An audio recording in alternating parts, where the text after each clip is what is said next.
Salut à tous.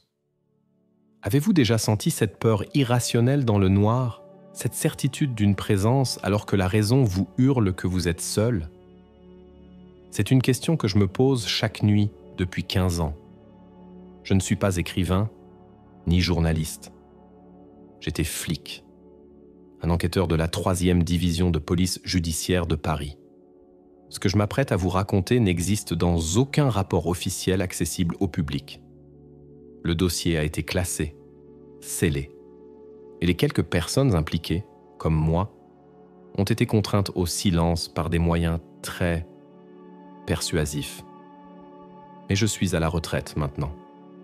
Ils ne peuvent plus grand-chose contre moi et la vérité pèse trop lourd. L'affaire a commencé de la manière la plus banale qui soit, au début du printemps 2007. Un appel au commissariat central.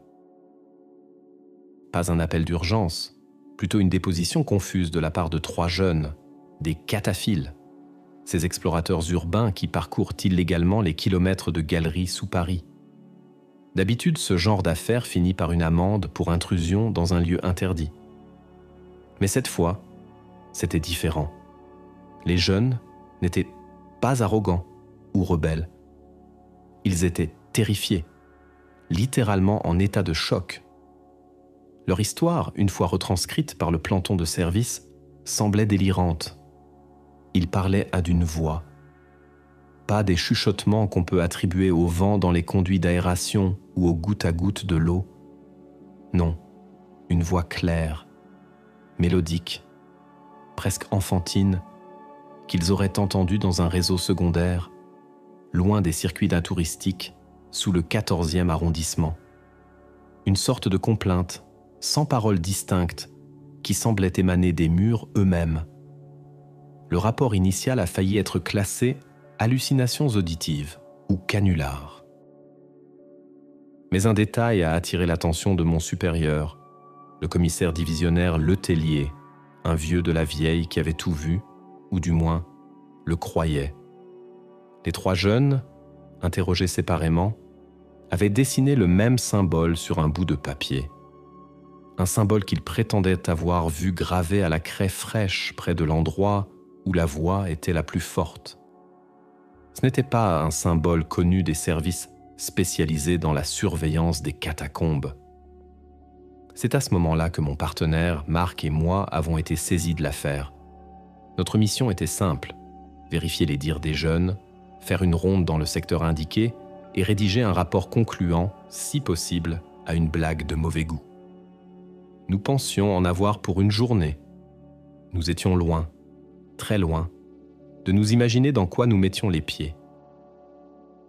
Nous sommes descendus par un accès de service près de la place d'Enfer-Rochereau, accompagnés d'un membre de l'IGC, l'inspection générale des carrières, un type blasé qui connaissait les sous-sols comme sa poche. L'air, dès les premières marches, change. Il devient plus lourd, plus froid, chargé d'une odeur de pierre humide et de terre millénaire. Le silence est la première chose qui vous frappe. Un silence absolu, total, que même le bruit de vos propres pas semble profaner. Nous avons suivi les indications des jeunes, nous enfonçant dans des galeries de plus en plus étroites, où les murs suintaient et où les piles de fémurs et de crânes semblaient nous observer de leurs orbites vides. C'est après 2 heures de marche, dans une salle basse de plafond non répertoriée sur les cartes officielles de l'IGC, que nous l'avons entendu pour la première fois. Ce n'était qu'un souffle, à la limite de l'audible. Une note tenue, aiguë et incroyablement pure. Marc m'a regardé, les yeux ronds. Notre guide de l'IGC a blêmi. Il a secoué la tête, murmurant que ça devait être un courant d'air dans un puits de forage. Mais il n'y avait aucun courant d'air. L'air était immobile, presque solide. La note a duré une dizaine de secondes, puis s'est éteinte comme on souffle une bougie. Nous sommes restés là, dans le noir, le cœur battant, à écouter le silence qui venait de se faire dévorer. L'enquête venait de commencer. Notre première descente nous avait laissés perplexes et vaguement inquiets. De retour à la surface, le contraste était brutal. Le bruit de la circulation, la lumière du jour, la chaleur relative, tout semblait artificiel après l'immobilité des profondeurs. Le rapport que nous avons rédigé ce jour-là était volontairement neutre. Nous avons mentionné un phénomène sonore non identifié, suggérant des vérifications techniques plus poussées. Le tellier a lu notre rapport en fronçant les sourcils. Contre toute attente, au lieu de classer l'affaire, il nous a donné le feu vert. Prenez les techniciens du labo. Je veux savoir ce qu'est ce bruit. S'il y a des gens qui s'amusent à installer une sono là-dessous, je veux les coffrer. C'était son côté pragmatique qui parlait. Mais je sentais dans son regard une pointe de curiosité malsaine. La même qui commençait à nous ronger, Marc et moi. La deuxième expédition a eu lieu une semaine plus tard. Nous n'étions plus 3, mais une équipe de 5. Marc et moi, 2 techniciens de l'identité judiciaire spécialisés en acoustique, et notre guide de l'IGC, qui semblait beaucoup moins enthousiaste que la première fois. L'équipement était conséquent. Microphone parabolique ultra sensible, enregistreur numérique multipiste, un analyseur de spectre portable et tout un attirail de capteurs de pression et de température. Notre objectif était de capturer ce son, de le disséquer, de le comprendre. Nous sommes retournés directement dans la salle basse, ce cul-de-sac non cartographié. Les techniciens ont commencé à installer leur matériel dans un silence quasi religieux. Ils déployaient leurs câbles avec une lenteur précautionneuse, comme s'ils craignaient de réveiller quelque chose. Pendant près d'1 heure, il ne se passa rien. Le silence était encore plus lourd que la fois précédente, alourdi par notre attente.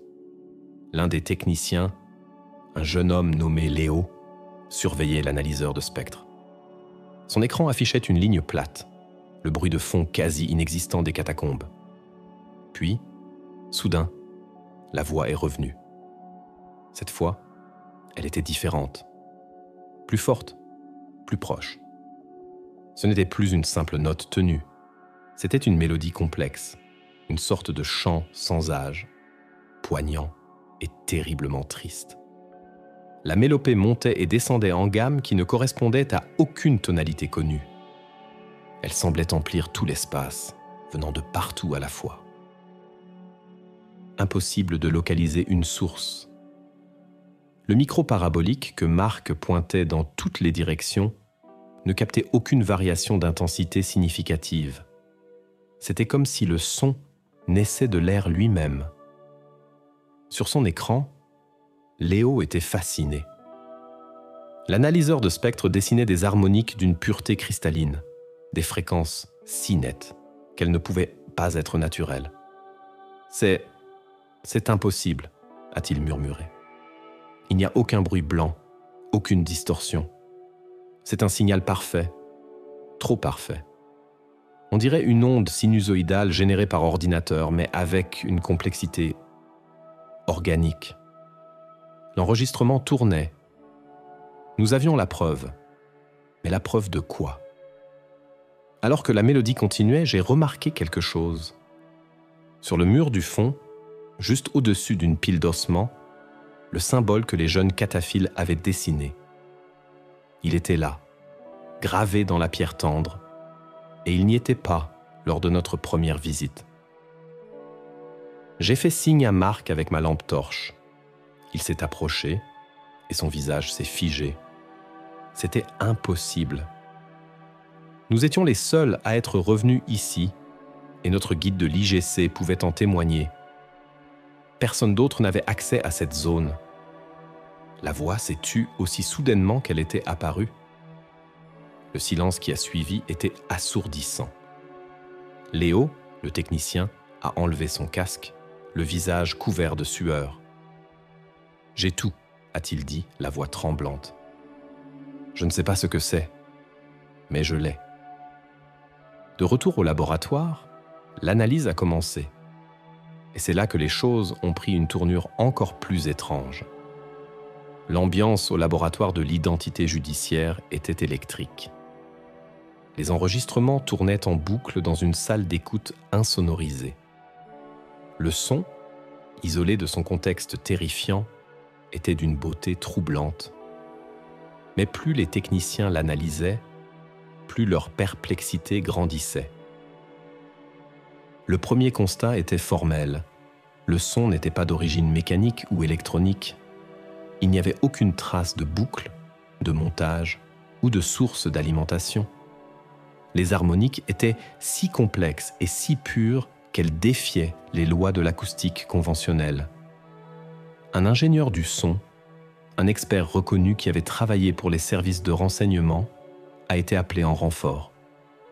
Après avoir écouté la bande et examiné les spectrogrammes pendant 2 heures, il a posé son casque et a dit une phrase que je n'oublierai jamais. « Ce son n'a pas de source. Il ne se propage pas d'un point A à un point B. Nos capteurs l'ont enregistré simultanément avec une phase identique sur une zone de plusieurs mètres cubes. C'est comme si l'air se mettait à vibrer de lui-même en suivant une partition incroyablement complexe. D'un point de vue physique, c'est aberrant. Il parlait de concepts comme la résonance stochastique ou l'émission acoustique spontanée, des termes qui nous dépassaient complètement, mais son expression trahissait son désarroi. Il n'avait aucune explication rationnelle. Pendant que les scientifiques se perdaient en conjectures, Marc et moi, nous nous sommes concentrés sur le seul élément tangible que nous avions, le symbole. Nous l'avons photographié, scanné et soumis à toutes les bases de données possibles, archives de la police, registres des sectes, symbologie historique. Rien. Il était inconnu. C'est Marc qui a eu l'idée de creuser dans une autre direction. Ces carrières datent d'avant la création des catacombes. Elles ont des siècles d'histoire. Si ce phénomène n'est pas nouveau, peut-être que quelqu'un l'a déjà signalé. Nous avons donc passé des jours entiers à la bibliothèque historique de la ville de Paris et aux archives nationales à éplucher de vieux registres poussiéreux, des journaux de l'inspection des carrières datant du XVIIIe et XIXe siècle, des témoignages d'ouvriers. C'était un travail de fourmi, fastidieux et décourageant. Et puis, nous avons trouvé quelque chose. Un petit rapport daté de 1788, rédigé par un certain Éricard de Thury, alors inspecteur général. Il y décrivait une inspection de routine dans les carrières sous la plaine de Montsouris, non loin de la zone où nous avions fait notre découverte. Il mentionnait, dans une note de bas de page, que les ouvriers refusaient tôt parfois de descendre dans un certain secteur, prétextant entendre des lamentations ou des chants spectraux qu'ils attribuaient aux esprits des morts non bénis. De Thury, en homme des Lumières, balayait ces dires comme de vulgaires superstitions de gens simples. Mais il décrivait la zone avec une précision qui nous a glacés. Une série de galeries basses, un cul-de-sac près d'un ancien puits de consolidation. C'était notre salle. Le phénomène datait donc d'au moins 2 siècles. Cette découverte a changé la nature de notre enquête. Nous n'étions plus face à un canular sophistiqué, mais à quelque chose d'ancien, de persistant. Letellier a été mis au courant. Son scepticisme initial avait laissé place à une fascination presque morbide. Il nous a autorisés à une 3e descente, mais avec des moyens encore plus importants. L'objectif n'était plus seulement d'enregistrer, mais de provoquer une réaction. De communiquer.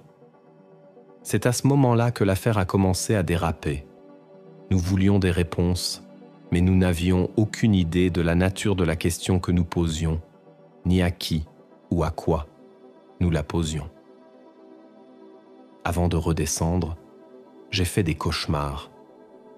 Je me voyais errer seul dans les galeries, attiré par cette mélodie, et je me réveillais en sueur, le son encore vibrant dans mes oreilles. Marc aussi était tendu.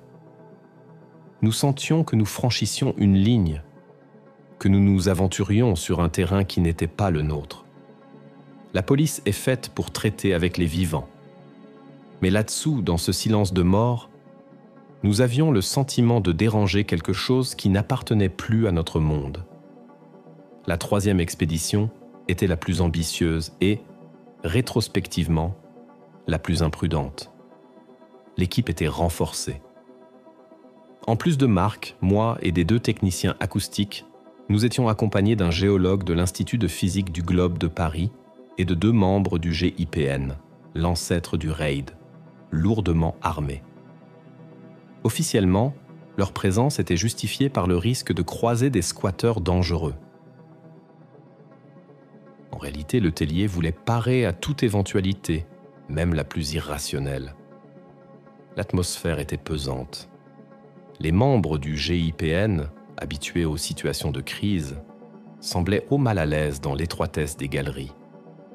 Leurs armes et leur équipement tactique paraissaient dérisoires face à l'immensité silencieuse et à l'ennemi invisible que nous traquions.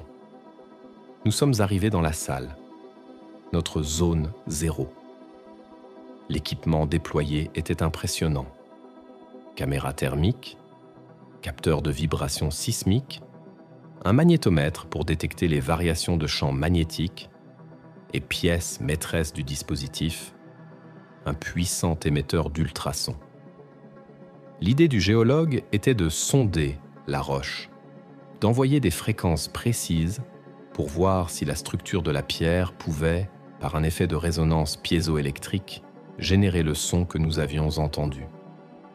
Pendant 1 heure, ils ont bombardé les murs d'ultrasons, balayant toute la gamme de fréquences.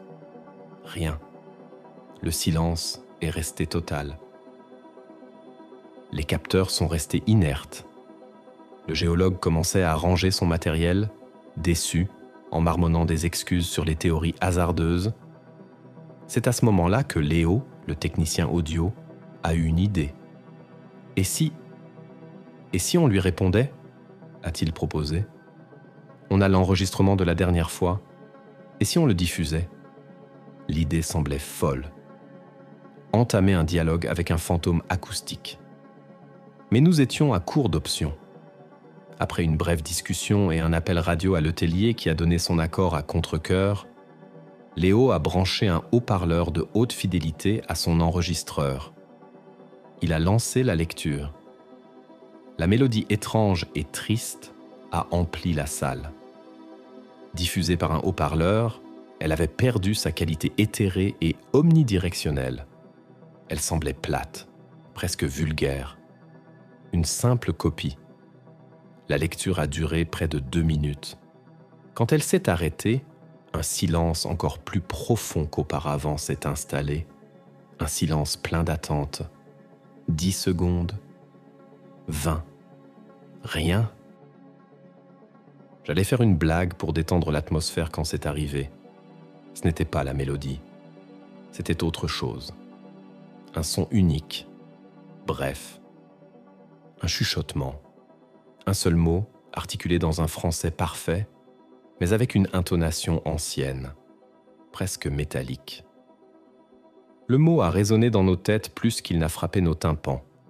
Il venait encore une fois de partout et de nulle part. Et le mot était « Pourquoi ?» La panique a été instantanée et silencieuse. Les 2 agents du GIPN ont épaulé leurs fusils, balayant les ténèbres de leurs lampes tactiques, cherchant une cible qui n'existait pas. Le géologue s'est pétrifié, le visage exsangue. Marc a attrapé mon bras, sa poigne était de fer. Léo, au bord de l'évanouissement, a pointé un doigt tremblant vers son analyseur de spectre. Le mot « pourquoi » s'était dessiné sur l'écran. Pas comme une onde sonore normale. L'image ressemblait à une signature vocale, mais au lieu d'être une série de pics et de creux, c'était une forme géométrique complexe qui rappelait vaguement le symbole que nous avions trouvé gravé sur le mur. C'était une communication intelligente, une réponse directe à notre action.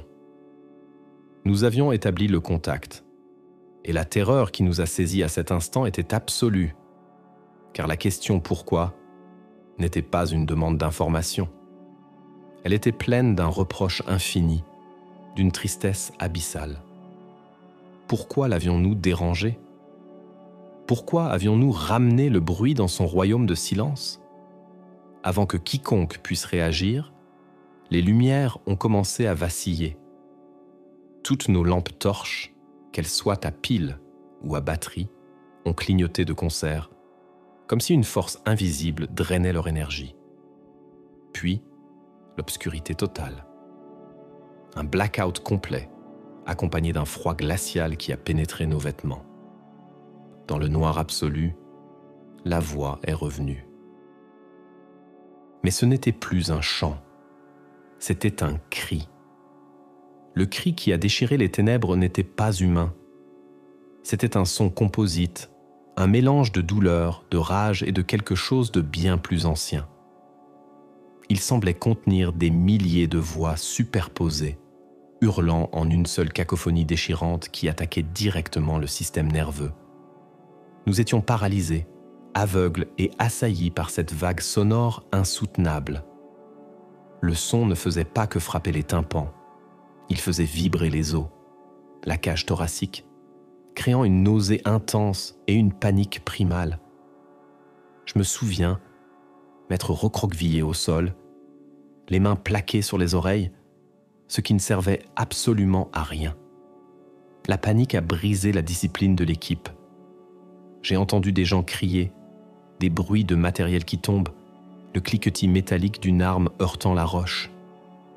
Dans le chaos, j'ai senti une présence glaciale frôler mon visage, une bouffée d'air si froide qu'elle m'a brûlé la peau. Puis, aussi soudainement qu'il avait commencé, le son a cessé. Le silence qui a suivi était encore plus terrifiant. C'était un silence vide, mort. Dans l'obscurité totale, personne n'osait bouger ni parler. Le premier à réagir fut l'un des agents du GIPN, un colosse au sang-froid légendaire. Sa voix, bien que tremblante, a tenté de restaurer un semblant d'ordre. Contact, statut, allumez les scialumes. Les bâtons lumineux de secours ont été craqués un par un, projetant une lueur chimique verte et fantomatique sur une scène de chaos. L'équipement était renversé. Le géologue était prostré dans un coin, en état de choc catatonique. Léo, le technicien, saignait du nez, les yeux fixés dans le vide. Son collègue tentait de le ranimer. Marc était près de moi, pâle mais indemne. Mais il manquait quelqu'un. Le second agent du GIPN, un jeune homme nommé David, avait disparu. Son fusil d'assaut gisait sur le sol, à quelques mètres de là. Nous l'avons appelé. D'abord calmement, puis en hurlant son nom. Seul l'écho de nos propres voix nous a répondu. La panique a atteint son paroxysme. Nous étions à des centaines de mètres sous terre, dans le noir quasi total, avec un homme en moins et une menace que nous ne pouvions ni voir, ni comprendre. Le chef du GIPN a pris une décision radicale. On se replie.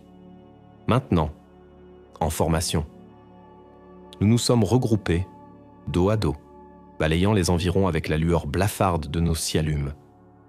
Chaque ombre projetée par les piles d'ossements semblait bouger. Chaque goutte d'eau tombant du plafond était un pas derrière nous. Le chemin du retour a été un cauchemar éveillé. La peur de se perdre, la peur de ce qui était arrivé à David, la peur que la voix ou le cri ne reviennent. Chaque galerie semblait identique. Sans notre guide de l'IGC qui, malgré sa propre terreur, a réussi à garder son sens de l'orientation, nous serions encore en train d'errer là-dessous. Alors que nous passions près d'un carrefour de galeries, mon bâton lumineux a éclairé quelque chose sur le sol. C'était le chargeur du fusil de David. Et à côté, tracé dans la poussière humide avec ce qui semblait être un doigt, une seule lettre, un A. Qu'est-ce que ça signifiait ? Un début de message ? Une initiale ? Nous n'avions pas le temps de réfléchir. Nous avons continué notre retraite, laissant cette énigme derrière nous. Il nous a fallu 1 heure, qui a duré une éternité, pour regagner l'accès de service et remonter à l'air libre. La lumière du jour et le bruit de la ville ne nous ont jamais paru aussi précieux. L'alerte a été donnée immédiatement. Les plus hautes instances ont été prévenues. Mais la recherche de David n'a pas été confiée à une équipe de secours classique. C'est une unité spéciale, des gens dont je n'avais jamais entendu parler, qui a pris le relais. Ils sont descendus en combinaison, avec un équipement que je n'avais jamais vu. On nous a ordonné, à Marc et moi, ainsi qu'à tous les membres de l'expédition, de ne parler à personne. Nous avons été placés en débriefing dans un bureau anonyme de la DGSI. Ce n'était plus une enquête de police. C'était devenu une affaire d'État. Le débriefing n'en était pas un. C'était un interrogatoire en règle, mené par des hommes en costume sombre qui ne se sont jamais présentés. Ils voulaient chaque détail, chaque seconde de notre expérience. Ils ont confisqué tous nos enregistrements, nos notes, nos photos. Le rapport que nous avons été contraints de signer ne ressemblait en rien à ce que nous avions vécu. Il parlait d'un incident technique majeur, d'une émission de gaz souterrain ayant provoqué des hallucinations collectives et la désorientation de l'agent David qui s'était probablement égaré dans le réseau. C'était un mensonge flagrant, une insulte à notre intelligence et à la terreur que nous avions ressentie. L'équipe de recherche spéciale est revenue bredouille après 48 heures. Ils n'ont retrouvé aucune trace de l'agent disparu, ni son corps, ni son équipement, à l'exception du fusil et du chargeur que nous avions déjà trouvés. La lettre A, tracée dans la poussière, avait été effacée. Quand nous avons mentionné le symbole sur le mur, ils nous ont regardés avec des yeux vides. Ils ont affirmé que la salle était vide de toute inscription récente. Soit ils mentaient, soit quelque chose avait nettoyé les lieux après notre départ. L'affaire a été officiellement close en moins d'1 semaine. La conclusion du rapport final, classé secret défense, était grotesque. L'agent David, sujet à un épisode psychotique aigu déclenché par le confinement et le stress, s'était suicidé en se jetant dans un puits non répertorié. Son corps, impossible à récupérer, était considéré comme perdu. C'était la version officielle, celle qui fut servie à sa famille. Un mensonge d'État pour enterrer une vérité trop dérangeante. Quant à nous, les survivants de l'expédition, nous avons été traités de différentes manières. Le géologue et les techniciens ont été mutés dans des laboratoires de province, avec une promotion et un ordre de silence absolu, sous peine de poursuite pour atteinte à la sûreté nationale. Les agents du GIPN ont été réassignés à des missions à l'étranger. Marc et moi, nous avons été séparés. On m'a transféré aux archives, un placard doré où je ne pouvais plus faire de vagues. Marc, plus impulsif, a protesté. Il a été poussé vers une retraite anticipée pour raison médicale. Il a quitté Paris et je ne l'ai plus jamais revu. Avant de partir, il m'a appelé une dernière fois. Sa voix était lasse, brisée. Ils savent, Julien. Ces types en costume, ils ne sont pas surpris. Ils savent ce qu'il y a là-dessous. On n'a pas découvert quelque chose. On a juste frappé à une porte qu'ils s'efforcent de garder fermée. Ces mots me hantent encore. Pourquoi cette censure ? Pourquoi un tel déploiement de moyens pour étouffer l'affaire ? La peur du ridicule ? Ou la peur que la vérité ne provoque une panique générale ? Si une entité intelligente et potentiellement hostile vit sous la capitale, l'impact sur la population serait inimaginable. La vie a repris son cours, mais pour moi, rien n'a plus jamais été pareil. Chaque silence me semblait suspect, chaque obscurité menaçante. La mélodie de la voix me revenait parfois en pleine nuit et je me réveillais en nage. J'ai essayé de faire mes propres recherches, discrètement. J'ai tenté de comprendre la signification du symbole, la nature de cette voix. J'ai exploré des pistes allant de la physique quantique la plus exotique au folklore les plus obscurs. La lettre A, trouvée près du chargeur de David, me tourmentait. Était-ce la première lettre de son prénom, Arnaud, qu'il aurait tenté de signer, ou autre chose?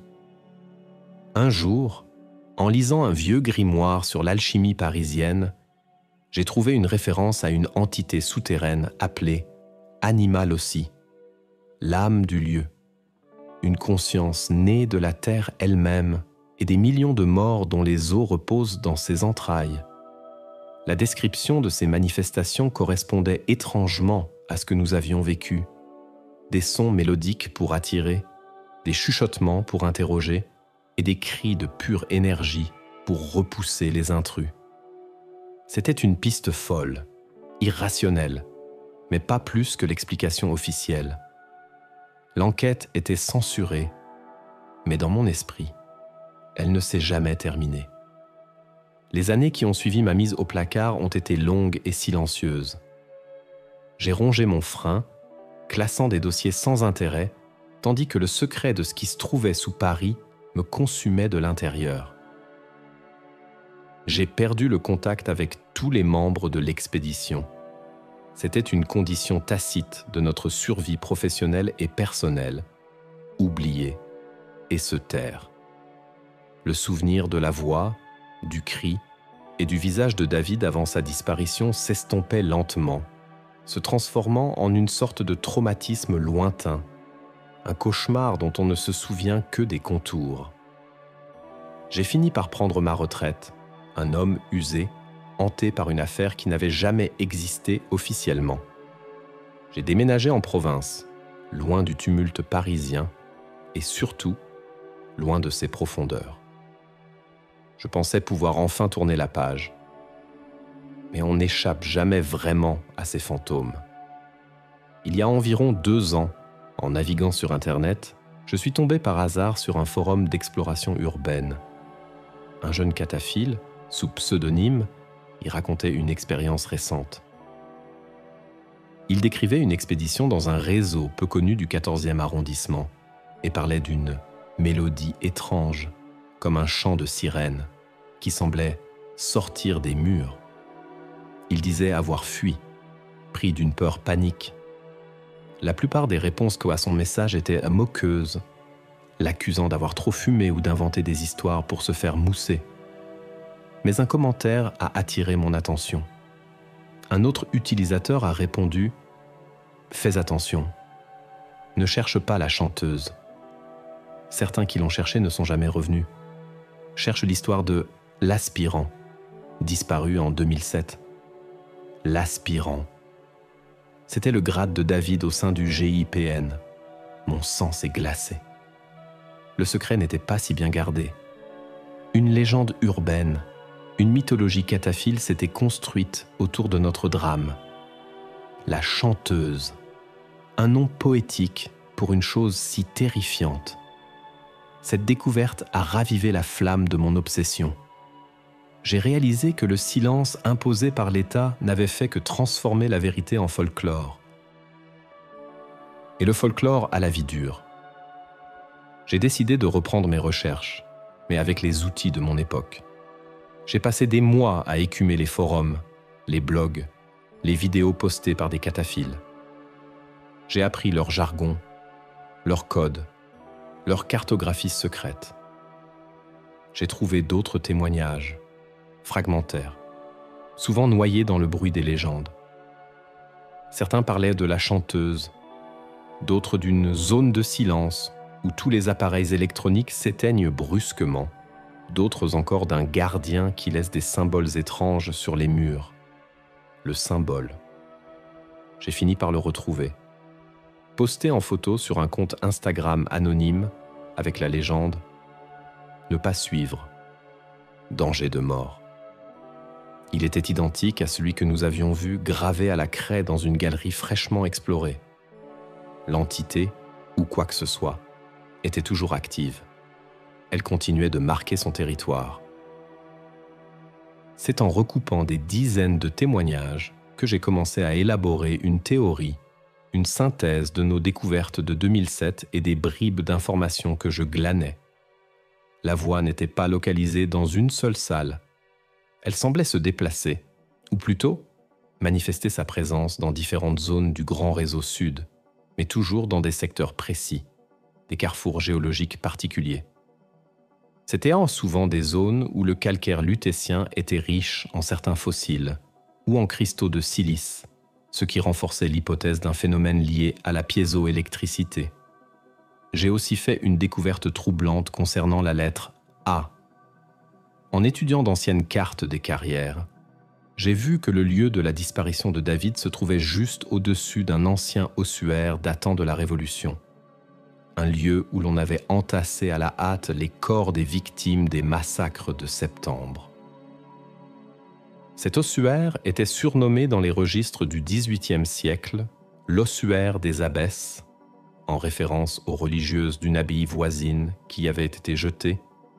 A comme abbesse, A comme animal aussi, ou A comme Arnaud, le vrai prénom de David, qui aurait été absorbé par cette conscience et qui tenterait de communiquer.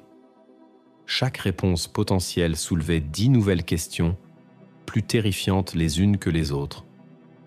Ma théorie, celle que j'ai construite brique par brique au fil des années, est à la fois simple et terrifiante.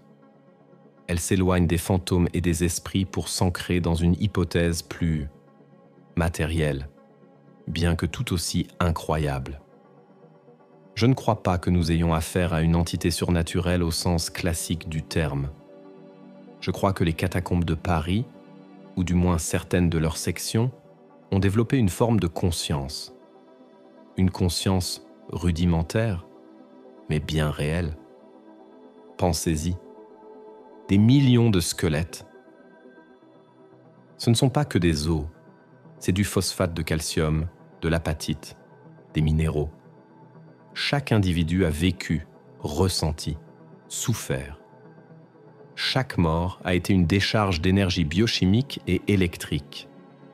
Maintenant, multipliez cela par des millions, sur une période de plusieurs siècles, le tout concentré dans un réseau de galeries creusées dans un calcaire particulier, un calcaire riche en quartz et en silice. Le quartz possède des propriétés piézoélectriques. Il réagit à la pression et aux vibrations en générant un courant électrique. Et inversement, il peut vibrer si on lui applique un champ électrique. Mon hypothèse est que ce réseau souterrain agit comme une gigantesque matrice cristalline, une sorte de cerveau géologique primitif. Les millions de morts n'ont pas laissé des fantômes, mais une empreinte énergétique, une charge résiduelle stockée dans la structure même de la pierre. C'est la théorie du stone tape, bande magnétique de pierre, mais à une échelle monumentale. Au fil des siècles, cette énergie accumulée, modulée par les champs magnétiques terrestres et les infimes vibrations de la ville au-dessus, aurait atteint une sorte de point de bascule. Elle se serait organisée, structurée, pour former une conscience collective. L'animal aussi, l'âme du lieu. Cette conscience n'est probablement pas intelligente comme nous l'entendons. Elle est instinctive, territoriale, presque animale. Elle perçoit les vibrations, les changements de température, les champs électromagnétiques des appareils que nous introduisons dans son domaine.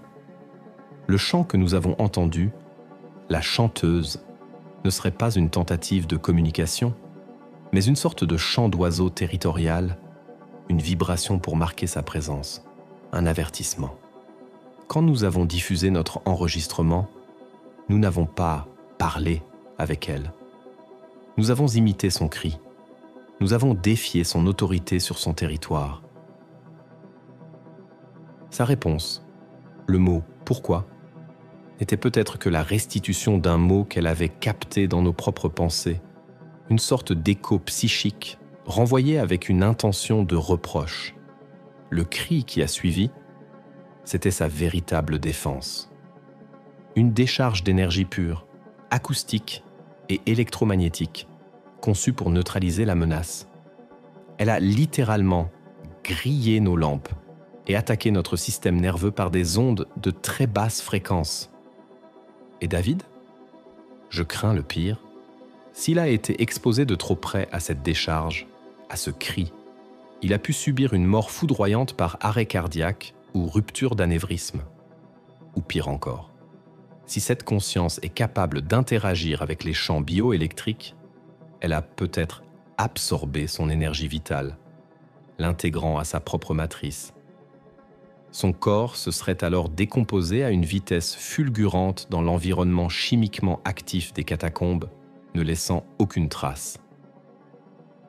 La lettre A serait alors son dernier spasme de conscience, sa signature ultime avant d'être dissous dans le grand tout. C'est une idée monstrueuse, mais elle explique l'absence de corps, le nettoyage des lieux et la réaction des services de l'État. Il ne censure pas une histoire de fantôme. Il censure la découverte d'une nouvelle forme de vie ou de conscience non biologique, territoriale et potentiellement dangereuse, située juste sous les pieds de millions de personnes. Ils ne peuvent ni la détruire, ni la contrôler. Tout ce qu'ils peuvent faire, c'est l'isoler, empêcher quiconque de la déranger, de la provoquer, car ils ignorent de quoi elle serait capable si elle était réellement menacée. Ils montent la garde devant la cage d'une bête qu'ils ne comprennent pas, en espérant qu'elle reste endormie. Mais de temps en temps, un explorateur imprudent s'approche trop près des barreaux et la bête se met à chanter. Aujourd'hui, je vis avec cette certitude. La vérité n'est pas dans un rapport classifié, mais dans la pierre, sous Paris. Cette histoire que je vous livre est mon testament, ma bouteille à la mer. Je la diffuse en espérant qu'elle atteindra ceux qui doivent l'entendre, les curieux, les aventuriers, les cataphiles qui prennent les légendes à la légère. Ce n'est pas un jeu. La chanteuse n'est pas un mythe pour se faire peur autour d'un feu. C'est un système de défense. Et vous ne voulez pas être la cible de ce système. Je me souviens de chaque détail de cette dernière expédition, mais une image, un son, reste gravé en moi plus profondément que les autres. Ce n'est pas le cri, ni même le mot « pourquoi ». C'est ce qui s'est passé juste après le blackout, dans l'obscurité totale et le chaos, quelques secondes avant que la cacophonie ne commence. Pendant un très court instant, il y a eu un silence absolu. Et dans ce silence, j'ai entendu autre chose. Un son très différent. Un léger rire d'enfant. C'était un son cristallin, clair, joyeux. Mais sa présence dans ce contexte, dans ce lieu de mort et de ténèbres, était la chose la plus obscène et la plus terrifiante que j'ai jamais entendue. Ce n'était pas la mélopée triste, ni la réponse interrogative, ni le cri de rage. C'était autre chose. Une autre facette de cette conscience. Une facette joueuse, mais d'un jeu dont les règles nous sont totalement étrangères et dont l'issue peut être fatale.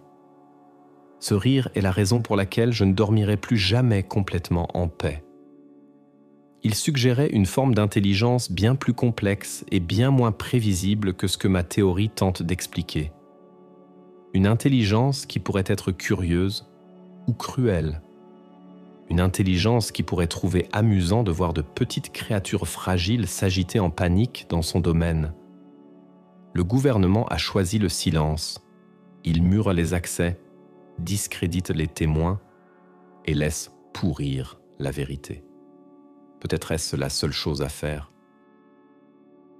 Car que se passerait-il si demain, cette voix décidait de ne plus se contenter de chanter dans les profondeurs? Que se passerait-il si elle trouvait un moyen de remonter, de faire vibrer non plus seulement les galeries, mais les fondations de la ville, les métros, les caves des immeubles?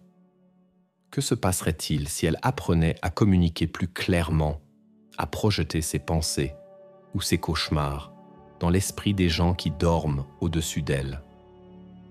L'enquête a été censurée non pas pour protéger un secret d'État, mais pour protéger notre fragile perception de la réalité. Pour nous permettre de continuer à marcher sur les trottoirs de Paris sans penser à la conscience millénaire et indifférente qui sommeille et qui rêve sous le bitume. Alors, si jamais l'envie vous prend d'explorer les catacombes, de chercher le frisson de l'interdit, souvenez-vous de mon histoire. Si, au détour d'une galerie obscure, vous entendez une mélodie lointaine, ne cherchez pas sa source. Ne l'enregistrez pas, ne l'appelez pas. Faites demi-tour et courez. Courez comme si votre vie en dépendait, car c'est probablement le cas. Priez pour que le son que vous avez entendu soit celui du vent ou d'une illusion. Priez pour ne pas être celui qui, en réponse à son chant, entendra un jour un mot, ou pire, un rire. L'enquête est close, mais la voix, elle, est toujours là. Elle attend, elle écoute, et parfois, elle chante. Ce que je n'ai jamais mentionné dans aucun rapport, même les premières versions non censurées, c'est ce qui est arrivé à Marc après sa mise à la retraite forcée. Nous avons perdu contact, comme je l'ai dit. Mais il y a quelques années, j'ai reçu une lettre sans adresse d'expéditeur, postée depuis un petit village isolé des Cévennes. L'écriture était celle de Marc, mais elle était fébrile, presque illisible. La lettre était un chaos de pensées, un mélange de souvenirs de l'enquête et de divagations paranoïaques. Il écrivait qu'il ne pouvait pas s'en défaire, que la voix n'était pas restée dans les catacombes, qu'elle l'avait suivi. Il disait l'entendre la nuit, non pas avec ses oreilles, mais directement dans son crâne. Parfois, c'était le chant. D'autres fois, c'était un murmure qui répétait des bribes de conversations que nous avions eues dans les galeries ou des choses plus personnelles, des secrets de sa vie qu'il n'avait jamais partagés avec personne. Il parlait d'un fil qui le reliait à la chose sous Paris, un lien qui s'était créé lors de nos descentes. Il pensait que nous avions tous été marqués, imprégnés par elle, et que j'étais un idiot de croire que la distance physique pouvait nous protéger. Le plus effrayant était la fin de sa lettre. Il décrivait un rêve récurrent. Il se voyait dans le noir absolu de la salle, mais il n'était pas seul. David, l'agent du GIPN disparu, était là avec lui. Mais David n'avait plus de visage. C'était une silhouette faite de ténèbres vibrantes, et de sa poitrine émanait le chant que nous connaissions si bien. Dans le rêve, David, où la chose qui avait pris son apparence, tendait une main vers Marc et lui disait une seule phrase : « Viens chanter avec nous, il y a de la place. » Marc terminait sa lettre par ces mots : « Je ne sais pas combien de temps je peux encore refuser l'invitation, Julien. J'ai peur de m'endormir, j'ai peur du silence. Elle me veut, elle nous veut tous. » C'était la dernière fois que j'ai eu de ses nouvelles. J'ai essayé de le retrouver. J'ai appelé la mairie du village d'où la lettre avait été postée. On m'a répondu qu'un homme correspondant à sa description avait loué une maison isolée pendant quelques mois, mais qu'il était parti sans laisser d'adresse. Les voisins l'avaient retrouvé étrange, parlant tout seul. Un jour, il n'était plus là. Sa porte était grande ouverte, la maison vide. Cette lettre a brisé ma dernière parcelle de quiétude. Elle a transformé ma théorie pseudo-scientifique en une terreur bien plus intime et personnelle. Si Marc disait vrai, alors cette entité n'est pas qu'une conscience géologique passive. Elle est active. Elle est prédatrice. Elle est capable de créer des liens psychiques, de hanter à distance, d'attirer ses proies. Nous n'avons pas seulement dérangé son territoire, nous lui avons servi de nouvelles proies sur un plateau. L'enquête n'a pas été censurée uniquement pour éviter la panique. Elle l'a été parce que les autorités, ou du moins la cellule secrète qui a géré l'affaire, savent que l'exposition à ce phénomène peut être une contagion, une infection de l'esprit. Ils nous ont isolés, non pas pour nous punir, mais pour nous mettre en quarantaine. Ils ont probablement suivi Marc, et ils me suivent sans doute encore, surveillant les signes de la même folie. Peut-être que le fait d'écrire cette histoire, de raviver ces souvenirs, est exactement ce qu'il ne fallait pas faire. Peut-être qu'en me concentrant sur elle, je renforce le lien que Marc décrivait. Peut-être qu'en ce moment même, en tapant ces lignes, je l'invite à nouveau dans mes pensées. Ces derniers temps, le silence de ma maison de campagne me semble moins paisible. Parfois, dans le calme absolu de la nuit, quand le vent est tombé, j'ai l'impression de percevoir une vibration infime, une note si basse qu'elle est à la limite de l'audition, une résonance lointaine, un écho de Paris.